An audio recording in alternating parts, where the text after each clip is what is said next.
안녕하세요. 오늘은 이동평균선에 대해서 알아보는 시간을 갖도록 하겠습니다.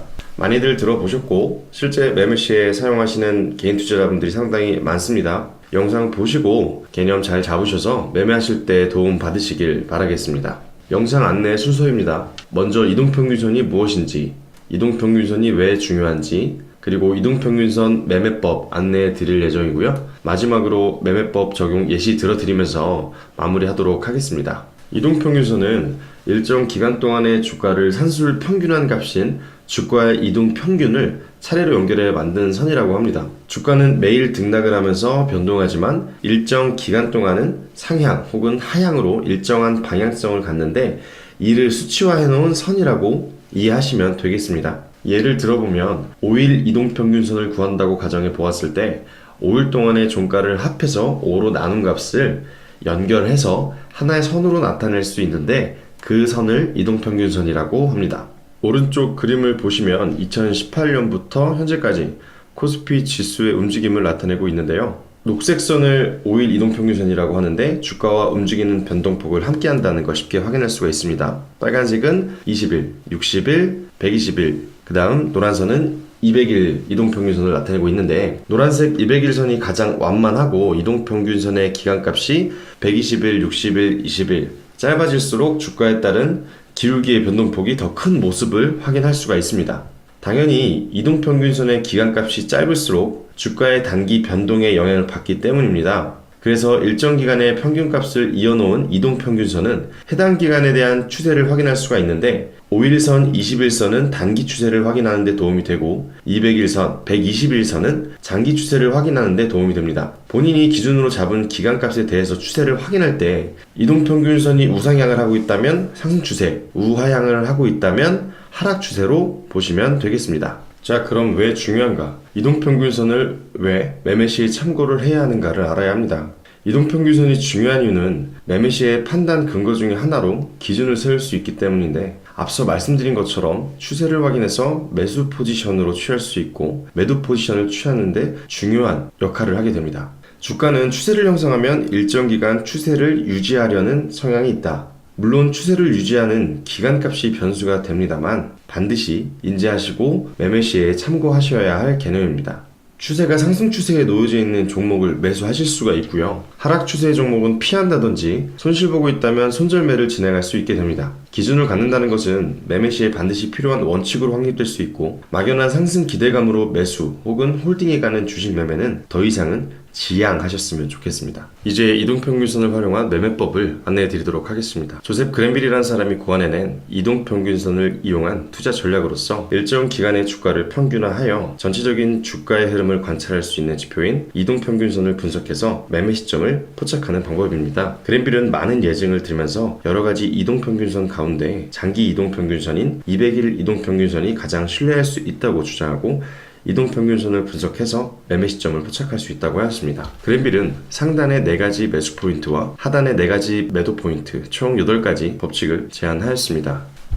매수 신호 첫 번째, 이동평균선이 하락한 뒤 보합이나 상승 국면으로 진입할 때 주가가 이를 뚫고 올라가는 경우 이동평균선의 하락 추세가 약해지고 추세 전환의 신호라고 해석될 수 있기 때문입니다. 매수 신호 두 번째, 이동평균선이 상승하고 있을 때 주가가 이동평균선 아래로 하락하는 경우 단기적 조정으로 보고 주가가 다시 이동평균선의 상승 추세를 추종할 것으로 해석해서 매수 신호로 포착할 수 있습니다. 매수 신호 세 번째, 주가가 이동평균선 위에 있을 때 이동평균선을 향해 하락하다가 다시 상승하는 경우 두 번째 매수 신호와 비슷한 해석을 할 수 있는데 이동평균선을 지지선으로 보고 추가 상승의 가능성을 매수 신호로 해석할 수 있습니다. 매수 신호 네 번째, 주가가 이동평균선 아래에서 급속히 하락하다가 이동평균선에 다가갈 때 이동평균선이 상승 추세에 놓여 있고 주가가 이동평균선 아래에서 등락을 보인 후에 상승을 보인다면 이동평균선의 추세를 추종할 것으로 해석할 수 있습니다. 매수 신호 4가지를 알아보았고 이제 매도 신호를 살펴보도록 하겠습니다. 매도신호 첫 번째, 이동평균선이 상승한 뒤 평행 또는 하락으로 전환되는 국면에서 주가가 이를 뚫고 내려올 때 상승 추세 힘이 약해지고 추세 전환의 가능성을 보고 매도신호로 해석될 수 있습니다. 매도신호 두 번째, 이동평균선이 계속 하락하고 있을 때 주가가 이를 뚫고 올라갈 때 이동평균선이 하락 추세에 놓여져 있는 상황이라면 주가가 이동평균선을 뚫고 상승하더라도 일시적 반등으로 해석될 수 있기 때문에 매도신호로 볼 수 있습니다. 매도신호 세 번째, 주가가 이동평균선의 아래에서 위를 향해 계속 상승하다가 뚫지 못하고 다시 하락하는 경우 이동평균선과 주가가 모두 하락 추세에 놓여 있다면 매도신호로 봐야 합니다. 매도신호 네 번째, 주가가 상승하고 있는 이동평균선을 넘어 급등하다 다시 하락할 기미를 보이는 경우 주가가 단기간에 급등해주는 모습을 보인 후에 다시 하락으로 돌아선다면 단기적 상승을 보고 주가가 하락할 것으로 예상하고 매도신호로 볼 수 있습니다. 여기까지 해서 그랜빌의 법칙을 알아보았습니다.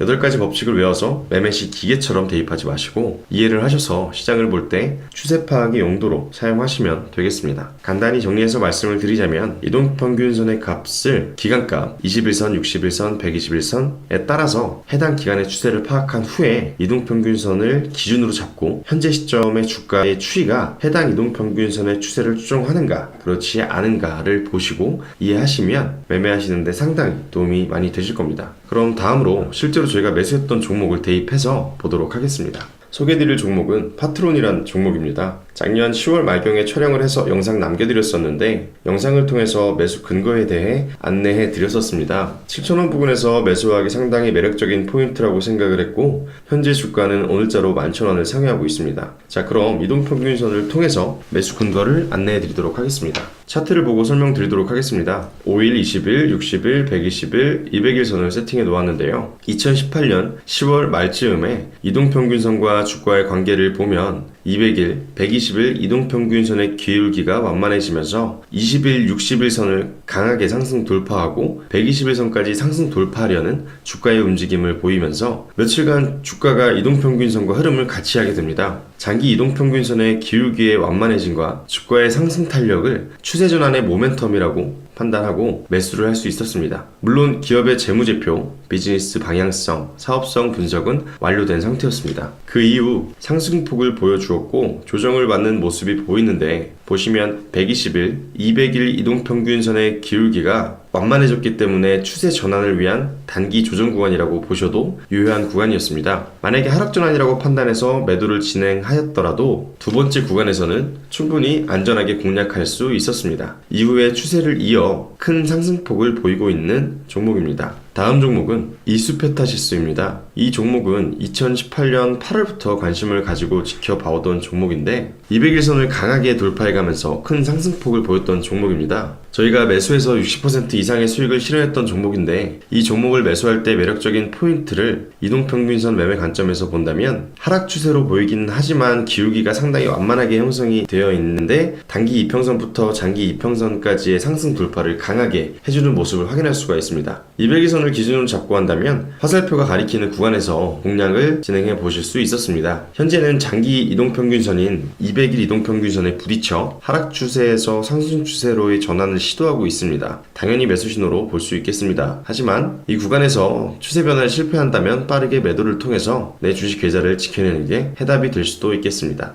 두 종목을 이동평균선 매매 관점에서 안내해 드렸습니다. 이동평균선을 이용해서 매매 기준을 잡으실 때 중요한 점은 매수하려는 종목의 문을 두드려 본다 라는 마인드로 접근을 해보시는 게 좋겠습니다. 상승 추세로의 전환이 실패할 수도 있고 일시적 조정이 아닌 하락 추세로의 전환이 될 수도 있기 때문인데 추세를 확인하고 수익 구간에서 대응을 하시는 게 안전하게 매매하실 수 있는 방법이 될 수 있겠습니다. 오늘 안내드릴 내용은 여기까지입니다. 마지막으로 이동평균선은 주가의 흐름을 읽는 데 도움이 되고 앞서 말씀드린 하나의 매매 기준이 될 수 있기 때문에 잘 이해하셔서 분석해 보시길 바라겠습니다. 도움 많이 받으시고 고통받지 마시고 좋은 성과 이루시길 바라겠습니다. 감사합니다.